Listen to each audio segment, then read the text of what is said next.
Magandang gabi po mga kapatid. Welcome po sa ating midweek praises, preachings, and prayers. Salamat sa Panginoon sa isa ulit na pagkakataon na pinagkaloob niyo sa atin upang tayo po ay makapagpuri sa Panginoon, makapag-aral ng kanyang salita at maipanalangin natin ang mga kahilingan ng bawat isa. Kumusta na po ang bawat isa? Kumusta po ang ating mga kalusugan? Nawa tayo po ay nasa maayos na kalagayan at may malusog na pangangatawan sa gabing ito. Patuloy po nating ipanalangin ang ating mga kapatiran. Ilan po sa atin ay meron pong iniindang karamdaman. Ang ilan po sa atin ay may ugot sipon. Ipanalangin po natin na gamitin ng Panginoon ang mga gamot nating ininom para maging mabilis ang ating pong paggaling. Ano po? So ngayon pong gabi, alam ko po na meron po ulit na bagong ituturo ang Panginoon sa atin, lalo na sa pananalangin. Kaya atin na pong buksan ang atin pong mga Bibles sa Matthew chapter 8 verses 23 to 27. Matthew chapter 8 verses 23 to 27. Sabi dito, "Then he got into the boat and his disciples followed him. Without warning, a furious storm came up on the lake, so that the waves swept over the boat. But Jesus was sleeping. The disciples went and woke him, saying, 'Lord, save us, we are going to drown.' He replied, 'You of little faith, why are you so afraid?' Then he got up and rebuked the winds and the waves, and it was completely calm. The men were amazed and asked, 'What kind of man is this? Even the winds and the waves obey him.'" Pagpalain po ng Panginoon ang pagkabasa ng kanyang salita, tayo po'y manalangin. Panginoon, salamat po sapagkat muli binigyan mo kami ng pagkakataon, binigyan kami ng kalakasan at kagalingan para mapag-aralan ang inyong pong salita. Salamat po sa inyong pagtuturo sa amin, sa inyong pong pagkausap sa amin through your words, lalo na po sa amin pong pananalangin. Nawa sa amin pong bago matututunan muli ay mas lalo po namin ma-appreciate, mas lalo po namin ma-enjoy at pahalagahan ang pakikipag-usap, Panginoon, sa inyo. Kaya samahan mo kami sa aming pag-aaral. Ito ang aming dalangin sa pangalan ni Jesus. Amen. Last week po ay pinag-usapan natin ang development, ang advancement ng ating pong transportation. Ano po? At nakita rin po natin na para ma-enjoy natin ang advancement na ito, ay meron tayong dapat unang gawin. Sapagkat pagka hindi natin ginawa yung unang step na yun, kahit na gaano kaganda yung sasakyan, kahit na tayo gaano kagaling na driver, no? Kahit na may gasolina, may baterya, kung hindi mo siya papaandarin, i-start, ay hindi mo mai-enjoy yung advancement na yun. At yan din po ay nakita natin na mahalaga sa atin pong pananalangin. No? Meron tayong una na dapat sabihin parati. Every time we will pray to God. No? Atin pong purihin, ating sambahin, atin pong kilalanin kung sino ang Diyos at ano ang pwede niyang magawa sa atin. In that way, mas may inspire tayo, mas papahalagahan natin ang pananalangin.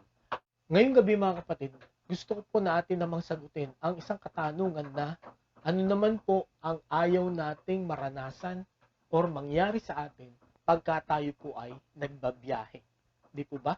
Pagka tayo po ay nasa sasakyan at pupunta sa kailangan nating puntahan. Ano po yung pinakaayaw natin, ipinapanalangin natin, sana hindi mangyari along the way. Okay, marahil ang una ay sana ay hindi tayo matraffic. Di po ba? Sana ay makarating tayo on time.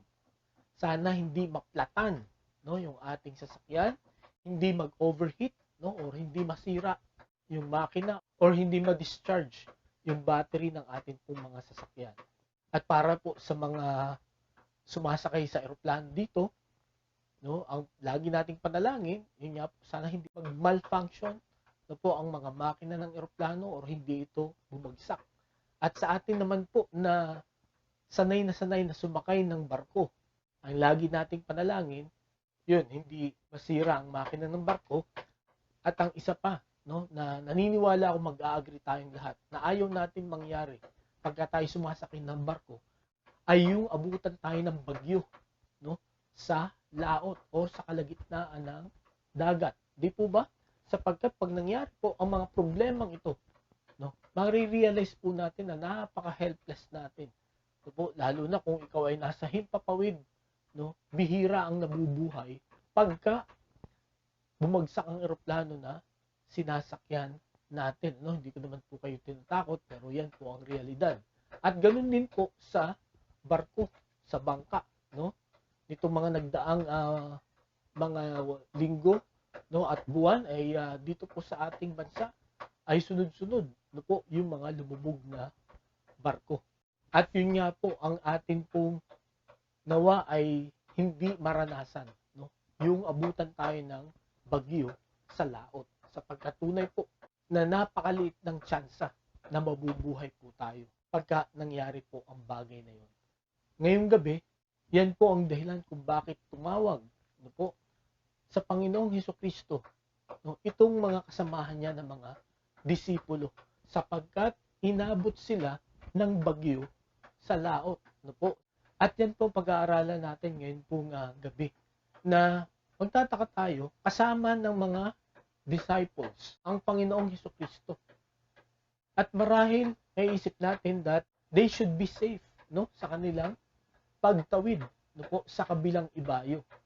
Dapat wala ng bagyo, pero bakit nagkaroon pa rin ng bagyo? At sabi nga dito, furious storm, no, or napakatindi na bagyo. At nawa, pagka nakita po natin kung bakit nangyari ito, ay bibigyan po nito tayo, no, ng encouragement or tamang reaksyon. Kung tayo rin po ay makakaranas ng bagyo, hindi lamang literal na bagyo sa dagat, kundi yung bagyo ng buhay. Ano ang dapat po nating gawin? At ang Panginoon po may itinuro sa kanyang mga tagasunod nung mangyari po ito, nung inabot sila ng bagyo sa laot. Kaya pinamagatan ko po ang ating mensahe ngayong gabi, the prayer of the disciples of Jesus. The prayer of the disciples of Jesus. Ang panalangin ng mga tagasunod ng Panginoong Hesukristo. Ito pong mga talata na atin pong pag-aaralan ngayon, ito po ay nirecord ni Matthew, nirecord din ni Mark. Mababasa rin po natin ito sa Mark chapter 4, verses 35 to 41, at sa Luke chapter 8, verses 22 to 25. Ito po ay pagkatapos ng pangangaral ng Panginoon, paggawa niya ng himala, no? Marahil ay siya ay napagod na, kaya kung babasahin po natin ang Mark chapter 4, verse 35, ang sabi po dito ng Panginoon, that day, when evening came, he said to his disciples, let us go over to the other side. Verse 36, leaving the crowd behind, they took him along, just as he was in the boat. There were also other boats with him. So, ang Panginoon ay nag-aya siya na tumawid sa kabilang ibayo, no? At maraming nagsunuran sa kanila. At yun nga, makita natin along the way, nagkaroon ng napakatindi na bagyo o malakas na alon, malakas na hangin. To the point na talagang sila ay malulunod na, mawawasak na yung kanilang sinasakyan. Ngunit, sa isang nakakapagtakang pangyayari, bakit ang Panginoon ay natutulog, no? According sa Luke naman, kung atin pong babasahin, sa Luke chapter 8 verses 22 and 23, one day Jesus said to his disciples, let us go over to the other side of the lake. So they got into a boat and set out. As they sailed, he fell asleep. A squall came down on the lake so that the boat was being swamped and they were in great danger. Ang sabi doon, as they sailed, no, he fell asleep. Ang Panginoong Kristo ay nakatulog. Human as he was, no, during that time, naka-experience din siya ng pagod at siya po ay nakatulog. Okay? So makita natin dito, sa kanilang pagtawid, nakasalubong nga sila ng napakatinding bagyo. Malakas na alon at malakas na hangin. At ganyan po talaga ang karakteristik nitong Sea of Galilee, no? Ang ibang tawag dito ay Sea of Tiberias or Sea of Gennesaret, no? Unpredictable po ang weather dito. Biglang lalakas ang ulan, lalakas ang hangin, no? Lalakas ang alon. Pero itong mga disciples na ito, itong mga ito ay mga expert fishermen. So alam nila kung kailan ito ay kumbaga tagbagyo, no, at hindi sila nagbabiyahe during that time. At alam nila kung gaano lamang kalakas ang bagyo na pwedeng maranasan ng mga fishermen. Pero itong bagyo ito kakaiba. At marahil Ginawa nila ang lahat ng paraan, no? Lahat ng kanilang alam, lahat ng kanilang lakas binigay nila para sila ay makasurvive sa napakatinding bagyong ito. Pero they finally realize hindi nila kaya, no? Kaya tumawag sila sa Panginoong Jesucristo. At ang Panginoon naman nung magising, no, ay pinatahimik ang bagyong ito. No? At sinabihan sila, bakit ang liit ng inyong pananampalataya? No, bakit kayo natakot? At nakita natin, nung inutusan niya itong bagyo, no, na tumahimik, ay talagang naging payapa ang kapaligiran at namangha, no, natakot itong mga kasamahan niya na sino ang taong ito, no, kahit ang hangin at ang alon ay sumusunod sa kanya. Ito pong pangyayaring ito ay pang-12 himala ng Panginoon. Meron pong nakarecord na 37 miracles ang Panginoon dito po sa New Testament at ito po ay pang-12. So again, balik po tayo sa tanong, bakit naranasan ng mga disipulo itong ganito katindi na bagyo, no? Kahit kasama nila ang Panginoong Hesukristo, no? Nais ko lamang pong ipaalala sa atin, no po, na hindi ibig sabihin na the Lord is with us, no? Ay exempted na tayo sa bagyo, exempted na tayo sa mga problema, exempted na tayo sa mga challenges, no, sa ating pong buhay. In fact, mas matitindi, no po, mas malalakas ang mararanasan po natin na bagyo sa buhay, no? Pero ang maganda po dito ay kasama natin ang Panginoong Hesukristo.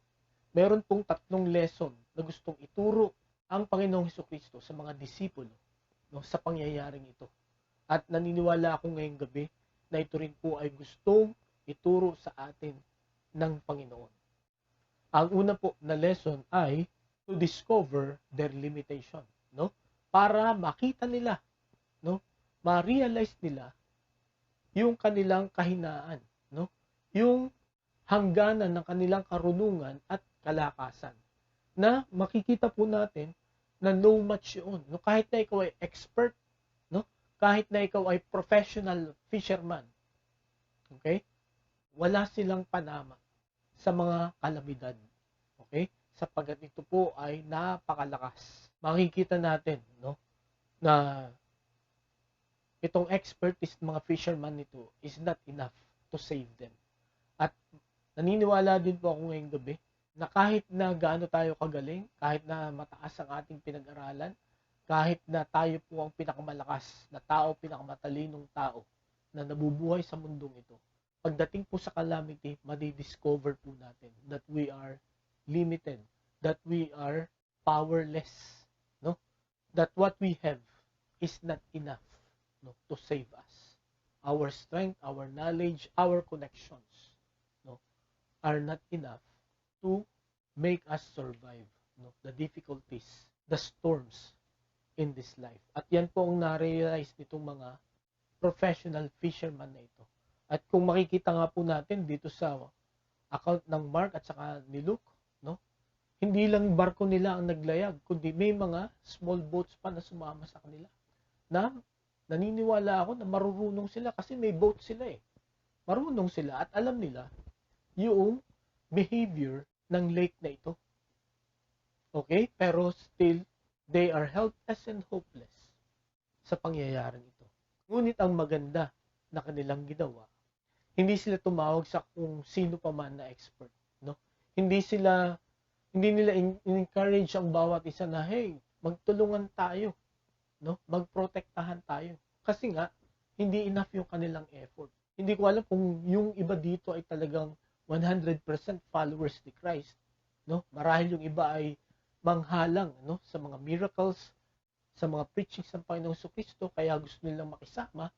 Pero marahil itong mga ito ay meron ding ibang Diyos na tinatawagan, no? Hindi ko alam kung naisip nila na tumawag sila sa ibang Diyos. Pero dito ang maliwanag, they call on the Lord Jesus Christ, no? Tumawag sila sa Panginoon, no? Ginising nila ang Panginoon. Again, mga kapatid, storms in our lives are given for us to discover our limitations, no? Makita natin yung ating kahinaan, makita natin yung ating hangganan. Okay? Na Hindi tayo pwedeng magtiwala. Hindi natin pwedeng ibuhos ang ating pag-asa sa mga bagay na ito, sa kayamanan, sa katalinuhan, at sa kapangyarihan ng tao. Pagkat pagdating ng mga bagyo sa buhay, walang magagawa ang mga bagay na yun. So ano pong bagyo ang pinagdadaanan natin ngayon pong gabing ito? Ano po ang ating na-discover? Ano po ang ating nare-realize? So yun po ang una na lesson na itinuro ng Panginoon sa mga disciples, mga tagasunod niya, at maging sa atin ngayon pong gabing ito. We are limited. We cannot save ourselves. Pangalawa po na lesson na gustong ipakita ng Panginoon, o ituro ng Panginoon sa mga tagasunod niya at sa atin, hindi lamang to discover their limitations, but to develop their faith, no? Para paunlarin ang kanilang pananampalataya. As I've said, hindi ko alam kung tumawag sila sa ibang mga Diyos. But in this passage, they call on the Lord Jesus Christ. Ang sabi sa verse 25, the disciples went and woke him saying, Lord, save us. We are going to drown. Okay? So, sinabi nila, no, nag-pray sila sa Panginoon, you save us. Tayo ay malulunod na. Tayo ay mamamatay na. At makikita po natin, that simple prayer, no, that short prayer, saved their lives that night. Okay? Sapagkat nung kanilang binanggit yun sa Panginoong Hesukristo, ang Panginoon ay tumayo, no, bagamat sila ay nirebuke, you of little faith, no? Why are you so afraid? Okay? Yun ang sabi niya. And then he got up and rebuked the winds and the waves, and it was completely calm. Okay? Kung may ibang mga unbelievers dito, marahil tumawag sila and they're asking sa kanilang mga Diyos-Diyosan to save us at walang tumulong, walang tumugon, no? Pero when they decided to call on the Lord, no, to save them, nakita natin, no, that the Lord saved them immediately. No? Tumugon agad ang Panginoon. Mga kapatid, napakahalaga po sa Panginoon ang ating pananampalataya, ang ating pagtitiwala sa Kanya. Ang sabi rin sa Hebrews chapter 11 verse 6, it is impossible to please God without faith. No? And then ang sabi naman po sa Romans chapter 14 verse 23, but the man who has doubts is condemned if he eats, because his eating is not from faith, and everything that does not come from faith is sin. No? So ang lahat ng bagay na gagawin natin ng walang pananampalataya, tayo po ay nagkakasala. So bakit po may storms pa rin kahit kasama nila ang Panginoong Hesukristo? Hindi lamang para ipaalam sa kanila, no, na without the Lord, no, they can do nothing. No, yan ang sabi ng John 15:5. Kundi pangalawa na gustong ipaalam ng Panginoon, no, sa kanila at sa atin ngayong gabi, that through storms, our faith will be developed. No? Uunlad, lalakas, tatatag ang atin pong pananampalataya. Sapagkat the moment na ma-realize natin, no, na lahat ng iniisip nating paraan para makasurvive sa mga bagyo ng buhay, once na ma-realize natin na those are not enough, no, hindi niya kaya tayong iligtas, that is the time we will turn to the Lord. At yun nga po minsan ang nakakalungkot, no? Saka tayo tumatawag sa Panginoon pagka ubos na lahat ng ating mga options. Ang gustong ituro ng Panginoon dito, next time na maranasan nila ang bagyo ulit, no, they have to call on the Lord. Okay? At ganun din po tayo. Kung ngayon po nasa kalagitnaan tayo ng bagyo, ng unos, at makita natin na hindi enough yung ating kaalaman, yung ating lakas para ma-resolve ito, let's call on the Lord.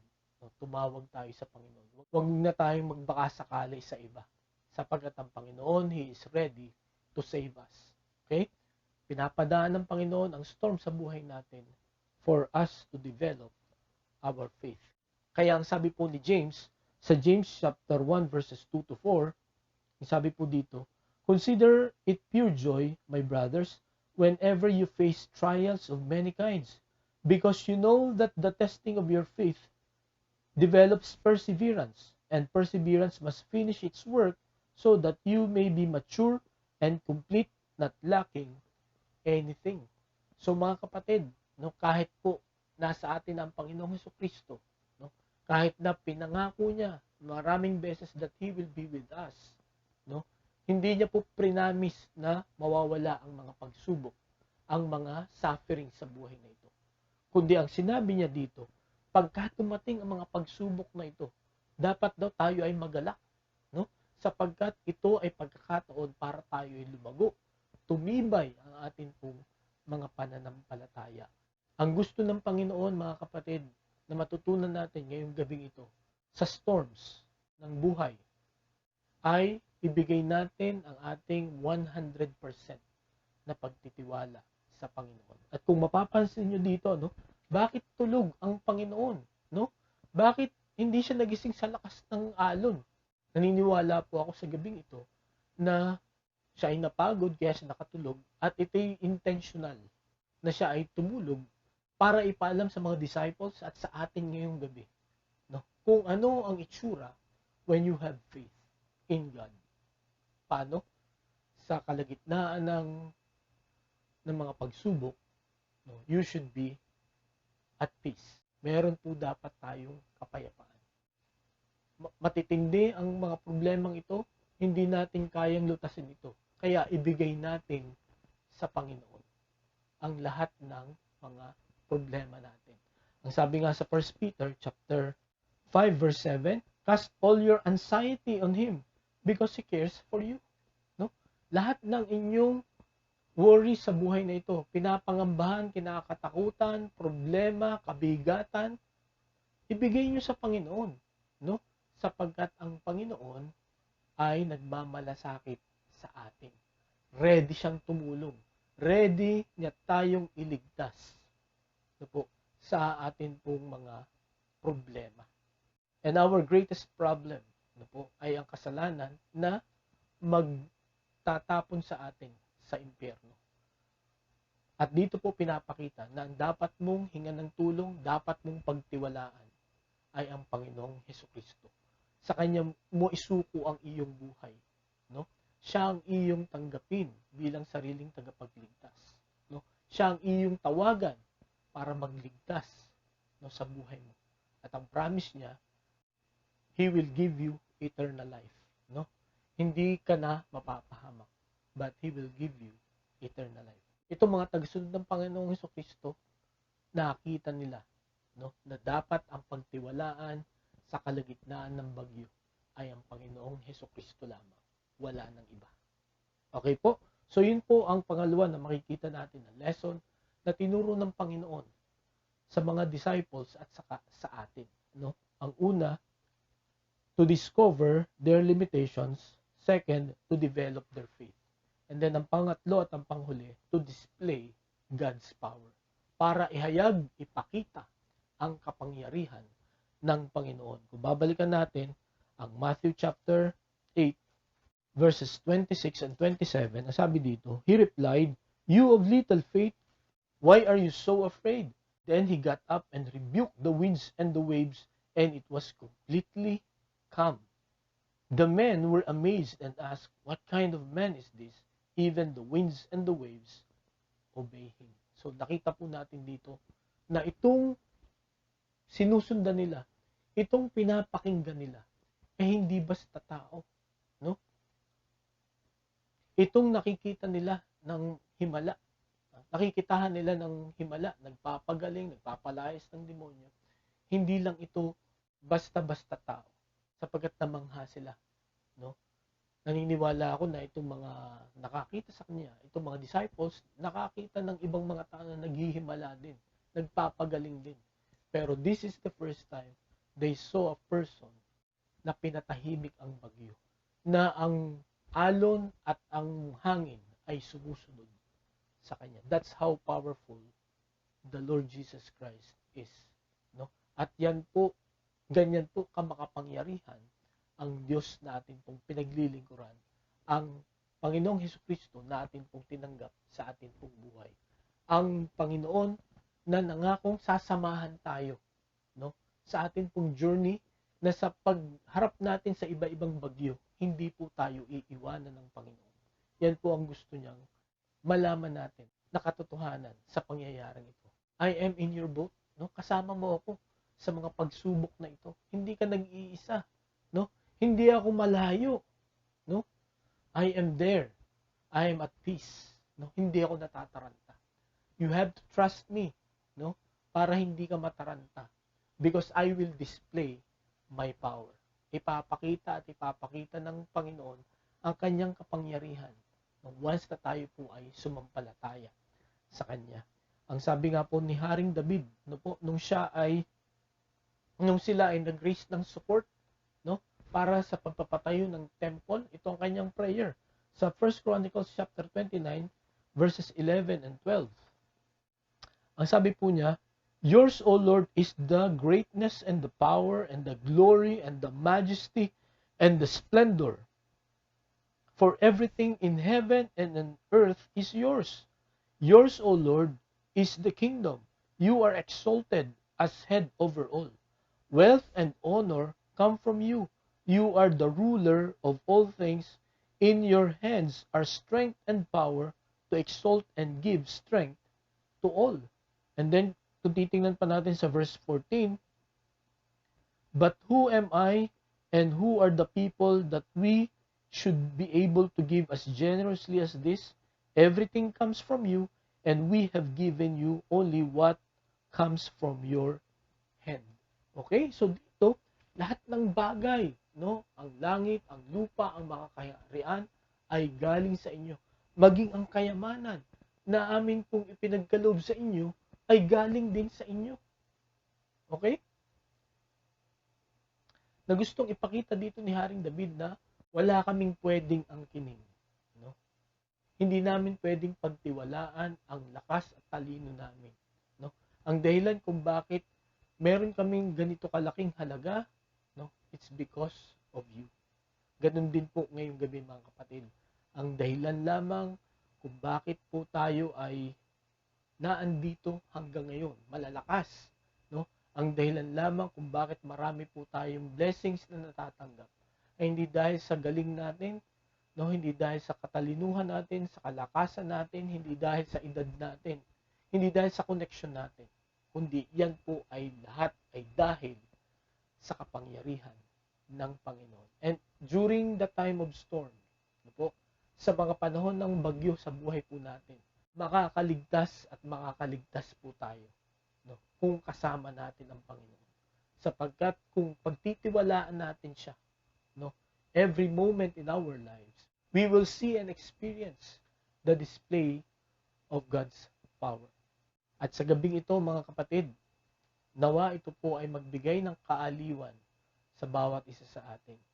Magbigay din ng kapayapaan sa atin pong nangangambang mga puso.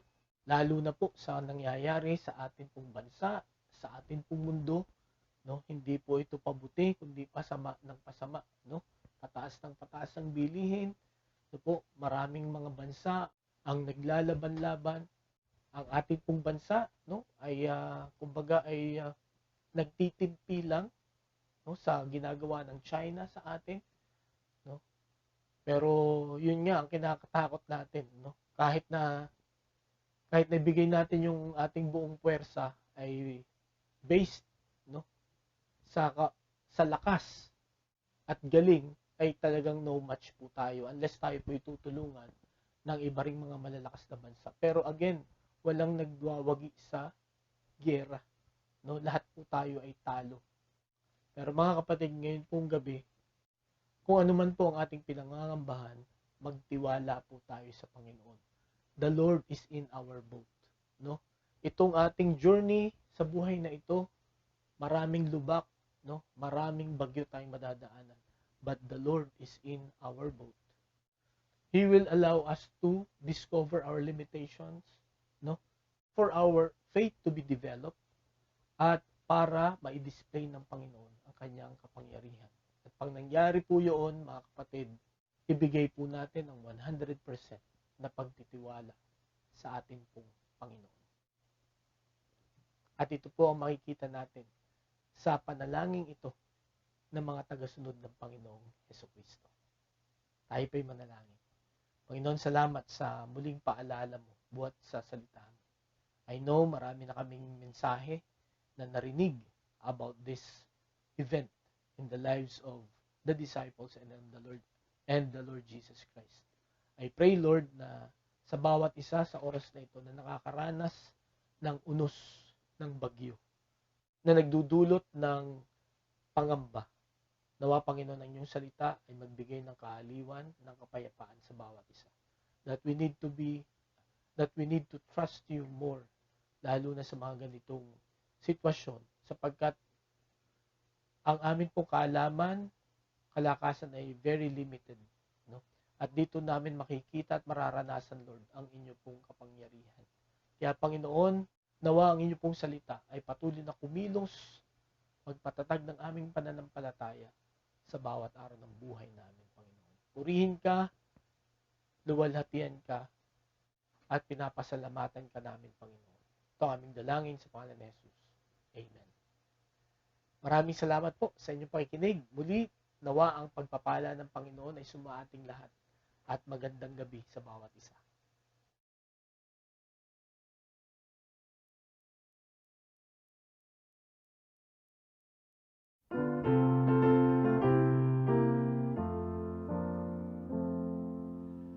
The Lord's our rock.